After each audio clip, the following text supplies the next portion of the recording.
গৌরাঙ্গ জয় প্রভুপাদ। আজকের আলোচ্য বিষয় মহাপ্রভুকে কেন মহাবদন্য পুরুষ বলা হয়। দেখুন, যদি গৌরাঙ্গ না প্রভু না আসতেন তাহলে কি হইতো আমাদের।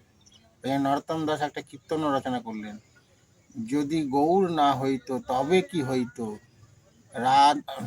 বেদেরও মহিমা, রাধারও মহিমা কিভাবে আমরা জানতাম। যদি গৌর না হইতো তবে কি হইতো, কেমনে ধরিতাম বে রাধার মহিমা, প্রেম রস সীমা, জগতে জানাই তোকে। যদি গৌর না হইতো তবে কি হইতো। তো গৌর যদি না হইতো তবে কি হইতো। রাধার মহিমা, প্রেম রসসীমা কিভাবে আমরা জানতাম। তাহলে গৌরাঙ্গ মহাপ্রভু যদি না আসতেন তাহলে আমরা বেদকেও জানতে পারতাম না, রাধারানীর মহিমাকেও জানতে পারতাম না, কৃষ্ণ প্রেমও জানতে পারতাম না। তাই গৌরাঙ্গ মহাপ্রভুই হচ্ছে আমাদের আরাধ্য, প্রকৃত আরাধ্য। মহাপ্রভুকে না জানলে, মহাপ্রভুর পরিচয় না জানলে, মহাপ্রভুকে চিনতে না পারলে জীবের পক্ষে ভগৎ প্রাপ্তি অসম্ভব। তখন আমরা কলির অর্ধপতিত জীব, আমাদের কোনো যোগ্যতা নেই, না শারীরিক না মানসিক, কোনো দিক থেকেই আমরা যোগ্য নই, আমরা হচ্ছে অযোগ্য। তো এই অযোগ্য কলির জীবকে মহাপ্রভু কৃপা করলেন, উদ্ধার করলেন। কিভাবে, কেন উনি মহাবদন্য, কিভাবে উনি জীবকে কৃপা করলেন না। ভগবান শ্রীকৃষ্ণ গীতায় আমরা দেখেছি বা পড়েছি, শুনেছি, শ্রবণ করেছি গুরু বৈষ্ণবদের মুখ থেকে, যে গীতায় ভগবান বললেন, কেউ যদি আমার চরণে সমর্পণ করে, সর্বধর্ম পরিত্যাজ্য মামেকং শরণং ব্রজ, অর্থাৎ সমস্ত ধর্ম পরিত্যাগ করে যদি কেউ আমার চরণে সমর্পণ করে তবে আমি তাকে উদ্ধার করব, কৃপা করব, দয়া করব। কিন্তু মহাপ্রভু সে কথা বলেননি। উনি সকল পাপী তাপীকে উদ্ধার করলেন নিঃস্বার্থ, কারোর কাছে কোনো শর্ত কিন্তু দেয়নি। তাই তো উনি মহাবদন্য, এই জন্য ওনাকে মহাবদন্য বলা হয়। তাহলে জীবের স্বরূপ হয় কৃষ্ণের নিত্য দাস। এই যে তথ্য জ্ঞান মহাপ্রভু জগৎকে জানালেন, যে আমরা শ্রীকৃষ্ণের নিত্য দাস, এবং আমরা শ্রীকৃষ্ণের নিত্য দাস হওয়ার জন্য শ্রীকৃষ্ণের সেবায় আমাদের একমাত্র ধর্ম, একমাত্র কর্তব্য। মহাপ্রভু ঘরে ঘরে নাম বিলালেন, উনি সকলকেই কৃষ্ণ ভক্ত করে দিয়েছিলেন। দক্ষিণ ভারতে গেলেন, লক্ষ লক্ষ কৃষ্ণ ভক্ত তৈরি করে দিলেন। কুর্ম ব্রাহ্মণরা তো তার পেছু ছাড়ে না।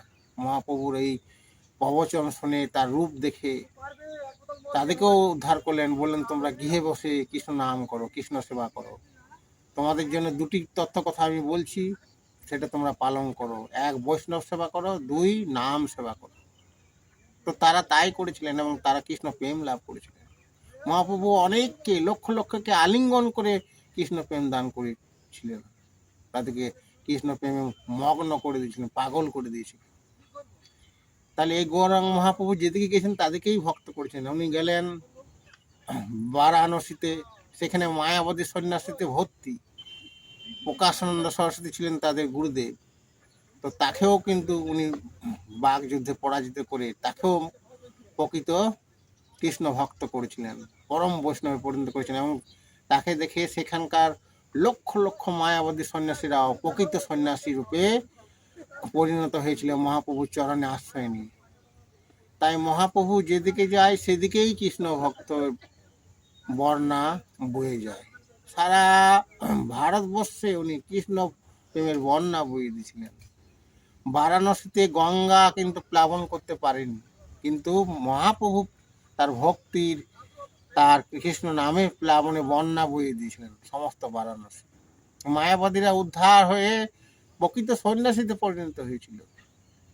এই গৌরাঙ্গ মহাপ্রভু কৃপাতেই জগায় মাধায়ের মতন মহাপাপী উদ্ধার লাভ করেছিল। এই গৌরাঙ্গ মহাপ্রভু আজ যে নাম হট্ট ইস্কন চালাচ্ছে, নামের যে হট্ট, নামের হাট বসানো, তো সেটা কিন্তু মহাপ্রভুই প্রথম শুরু করেছিলেন, নিত্যানন্দ প্রভু এবং হরিদাস ঠাকুরের মাধ্যমে।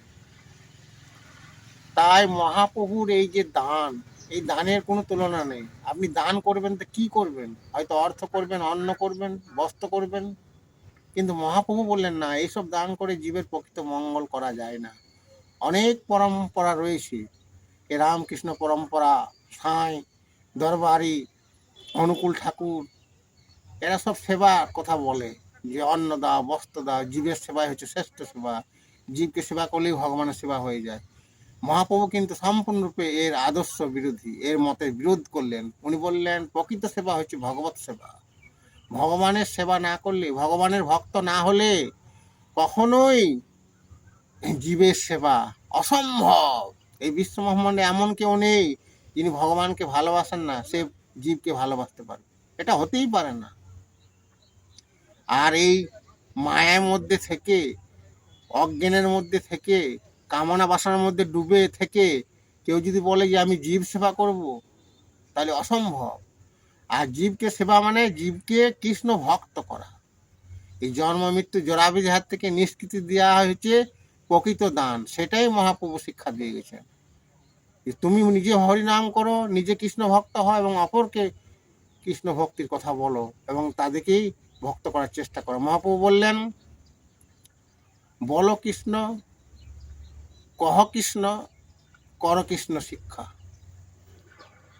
তাহলে উনি কৃষ্ণ নাম করার কথা বললেন, কৃষ্ণ কথা শ্রবণ করার, ভাগবত গীতা শ্রবণ করার কথা বললেন, আর যা কিছু তুমি শিক্ষা অর্জন করলে সেটা দান করার কথা বললেন, প্রচারের কথা বললেন।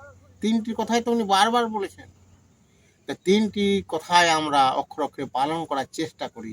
যেহেতু আমি প্রভুপাদের সন্তান, প্রভুপাদ যে আমার গুরুদেব।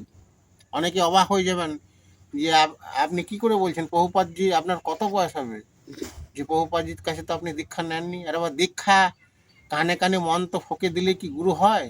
গুরু মন থেকে হয়। কেউ যদি কাউকে মন থেকে গুরু রূপে মেনে নেয়, তাহলে সেই হবে গুরু। মনই তো সমস্ত কর্মের আধার। উদাহরণ হিসেবে বলা যায়, একলব্য, আপনারা নাম শুনেছেন, একলব্যকে দীক্ষা দেয়নি দ্রোণাচার্য। একলব্যই গুরুরূপে বরণ করেছিলেন দ্রোণাচার্যকে এবং সিদ্ধি লাভ করেছিলেন। সর্বশ্রেষ্ঠ যোদ্ধা ছিল, অর্জুনের থেকেও বেশি যোদ্ধা ছিলেন। তো গুরুকে মন থেকে মানাই হচ্ছে প্রকৃত গুরুচরণের সমর্পণ। মন থেকে সমর্পণই হচ্ছে প্রকৃত সমর্পণ।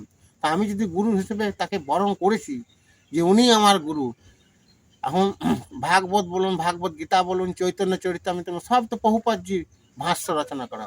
তো সেই সব রচনা পড়েই, অধ্যয়ন করে, শ্রবণ করেই তো আমরা যতটুকু কৃষ্ণ ভক্ত আজ করছি, আমি করছি নিজে প্রভুপাদের দয়ায়। বর্তমান যুগে প্রকৃত দীক্ষাগুরু দুর্লভ। প্রভুপাদ ছাড়া এই 70-80 বছরের দীক্ষাগুরু দুর্লভ। প্রভুপাদের দেহত্যাগ করার পর কেউ প্রকৃত দীক্ষাগুরু নয়। দীক্ষাগুরু একমাত্র মহাপুরুষ হতে পারে, বাকি দীক্ষাগুরু হওয়ার কারোরই যোগ্যতা নেই। একমাত্র ছিলেন জগৎগুরু শ্রী প্রভুপাদজি। বর্তমানে শিক্ষাগুরু হওয়ার যোগ্য হয়তো অনেক রয়েছে, ইস্কনের আন্ডারেই রয়েছে, কিন্তু দীক্ষাগুরু প্রভুপাদ কিন্তু কাউকে বলে যায়নি যে তোমরা দীক্ষাগুরু হবে।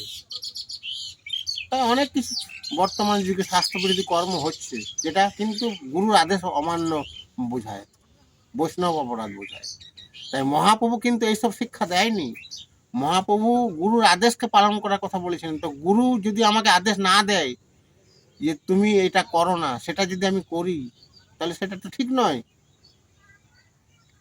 তাই মহাপ্রভুর শিক্ষাকে গ্রহণ করুন, মহাপ্রভুর আদেশকে পালন করুন, তাহলেই কিন্তু আপনার জীবনে কৃষ্ণ লাভ সম্ভব।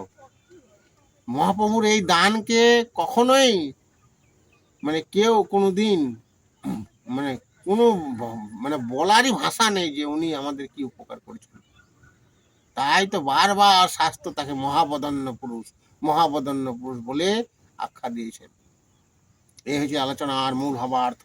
হরে কৃষ্ণ, জয় রাধে, জয় গুরু প্রভুপাদ। ধন্যবাদ।